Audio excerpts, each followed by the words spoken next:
Alors Qumran, c'est un site archéologique au bord de la mer Morte, à une trentaine de kilomètres à l'ouest de Jérusalem.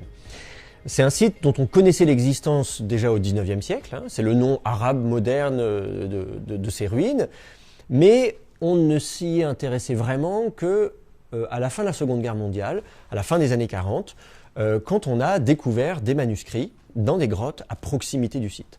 Et ensuite, dans les années 50, ces manuscrits ont été étudiés, le site a été fouillé et on a commencé à publier ces manuscrits. Il a fallu des dizaines d'années pour publier l'ensemble des manuscrits de la mer Morte. D'ailleurs, on a découvert des manuscrits pas simplement à Qumran, mais tout le long de la mer Morte, du nord au sud, jusqu'à Masada, on a découvert des manuscrits. Donc aujourd'hui, on parle des manuscrits de la mer Morte dans leur ensemble. Souvent, on parle du site de Qumran. En fait, voilà, c'est de tout ça dont on parle. Alors, en quoi est-ce que ces manuscrits et ce site ont apporté un éclairage sur l'étude de la Bible et du Nouveau Testament en particulier, puisque c'est ça la question du jour. D'abord, on a découvert les plus anciens manuscrits de la Bible. Avant la découverte des manuscrits de la mer Morte, on connaissait le texte biblique par des manuscrits beaucoup plus tardifs, de la fin de l'Antiquité ou du Moyen-Âge. La plus ancienne Bible complète en hébreu, pour ce qui est du Tanakh, l'Ancien Testament des chrétiens, eh bien, elle date à peu près de l'an 1000 de notre ère. On a des Bibles grecques qui vont dater du 4e, 5e, 6e siècle de notre ère. Là encore, c'est plusieurs siècles après les événements. Parmi les manuscrits de la mer Morte, on a des manuscrits de la Bible qui datent du tournant de notre ère. Donc, on a fait un bond dans le temps, 1000 ans en arrière, pour lire le texte de la Bible en hébreu, pour l'Ancien Testament, dans des manuscrits qui sont anciens et contemporains de la rédaction de la Bible. On est à la fin de la période de rédaction de la Bible, mais on voit la Bible en train de s'écrire.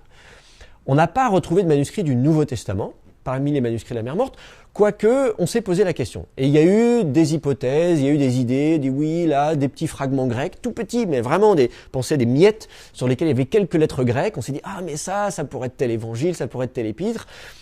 À vrai dire, ça peut être ce qu'on veut. Si on les prend isolément, j'ai 3-4 lettres, je peux en faire n'importe quel manuscrit.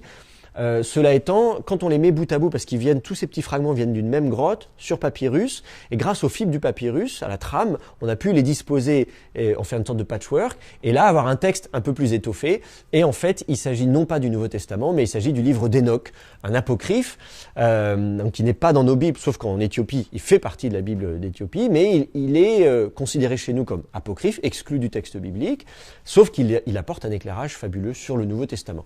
Dans le livre d'Enoch, qu'on a donc découvert à Qumran, non seulement en grec, mais surtout en araméen, la langue d'origine, on nous parle de la chute des anges, de l'arrivée du péché sur terre, de la fin des temps, la venue du Messie. Le livre d'Enoch nous parle du Messie qu'on appelle le Fils de l'homme, qui préside le jugement dernier. Enfin, en tout cas, on a vraiment l'impression de lire du Nouveau Testament. D'ailleurs, le Nouveau Testament cite le livre d'Enoch. L'épître de Jude, qui est donc vers la fin du Nouveau Testament, elle cite expressément le livre d'Enoch. D'ailleurs, elle cite le chapitre 1, le verset 9 du livre d'Enoch. Ça veut dire que quand on lit le Nouveau Testament et qu'on se met dans la peau des auteurs du Nouveau Testament, eh bien, on se rend compte que ces auteurs connaissaient non seulement le livre d'Enoch, mais d'autres livres de la littérature juive de l'époque. Sauf que cette littérature, elle était perdue. Et elle était retrouvée grâce aux manuscrits de la mer Morte. Et donc, tout un tas d'expressions, de concepts qui sont dans le Nouveau Testament et dont on pouvait penser qu'elles avaient été inventées par les auteurs du Nouveau Testament, on se rend compte qu'en fait elles existent déjà dans les manuscrits de la mer Morte qui, je le rappelle, sont contemporains du Nouveau Testament. Les manuscrits de la mer Morte, c'est le tournant de notre ère, la majeure partie c'est premier siècle de notre ère, donc c'est l'époque de Jésus, de Paul, des apôtres. Donc quand dans le Nouveau Testament, dans les épîtres, on nous parle des 3 filets de Bélial. On dit Bélial, c'est qui? Alors dans l'Ancien Testament on en parle un peu, mais des filets, 3, mais qu'est-ce que c'est que ça? En fait, on les a. L'expression existe dans les manuscrits de la mer Morte. Quand on nous parle de l'opposition entre les fils des ténèbres et les fils de la lumière, toujours dans les épîtres, on se dit d'où elle vient cette idée de mettre en opposition comme ça des fils de lumière, fils de ténèbres. On a exactement cette expression dans les manuscrits de la mer Morte. Quand on voit y compris des pratiques, Jean le Baptiste qui dit allez, il faut partir au désert. Et d'ailleurs, pour expliquer le fait qu'il part au désert, on cite le prophète Isaïe dans le désert, tracer le chemin de celui qui annonce la venue du Seigneur. C'est Isaïe chapitre 40.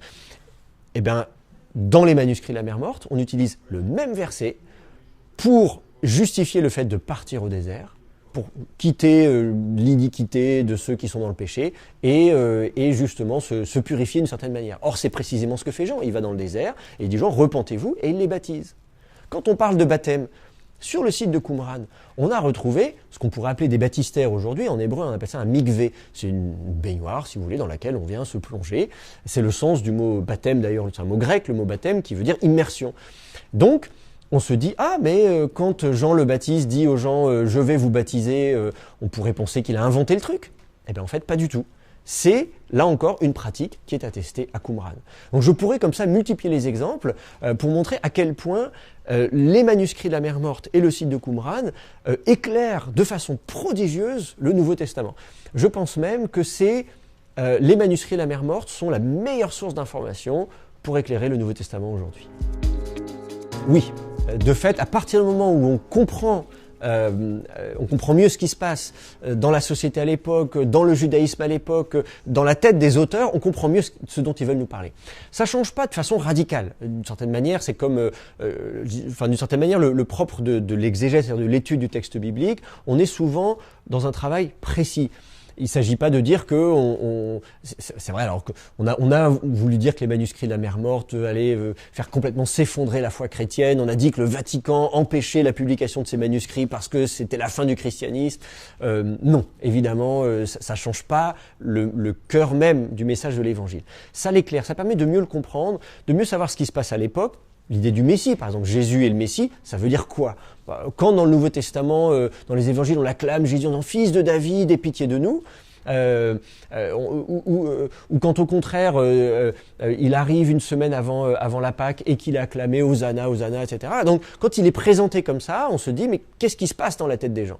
Pourquoi on l'appelle le Fils de David ?» En fait, on se rend compte aujourd'hui que à l'époque de Jésus, et depuis pas très longtemps, on attend la venue du Messie. Qu'est-ce que c'est que le Messie? Celui qui a reçu l'onction, c'est littéralement le sens du mot Messie, celui qui a reçu l'onction et qui est censé remettre de l'ordre dans ce monde qui va mal.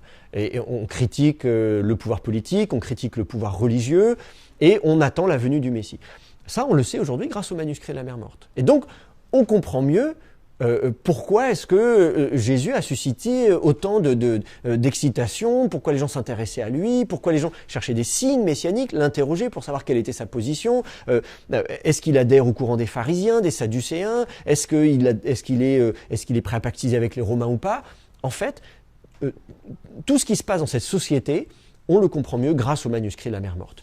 L'interprétation qui est faite aussi de la Torah, c'est-à-dire du Pentateuque, de la loi, on se rend compte que, d'une certaine manière, quand Jésus, parfois, est en décalage par rapport à l'interprétation des pharisiens, eh bien, on se rend compte qu'il n'est peut-être pas le premier à l'avoir dit. Quand, au contraire, Jésus va durcir le propos des pharisiens en disant « mais vous êtes complaisants, d'une certaine manière, vous dites que vous observez, mais vous contournez », eh bien, en fait, on va se rendre compte qu'il n'est là encore pas le premier à le dire. On se rend compte qu'il s'inscrit dans un mouvement plus large. Donc il y a encore beaucoup de travaux de recherche à faire pour mieux comprendre ce qui se passe. Pour moi, il ne s'agit pas d'une révolution au sens d'un renversement où on va dire le contraire de ce qu'on disait avant. Je pense que le message de l'Évangile reste, il est intact.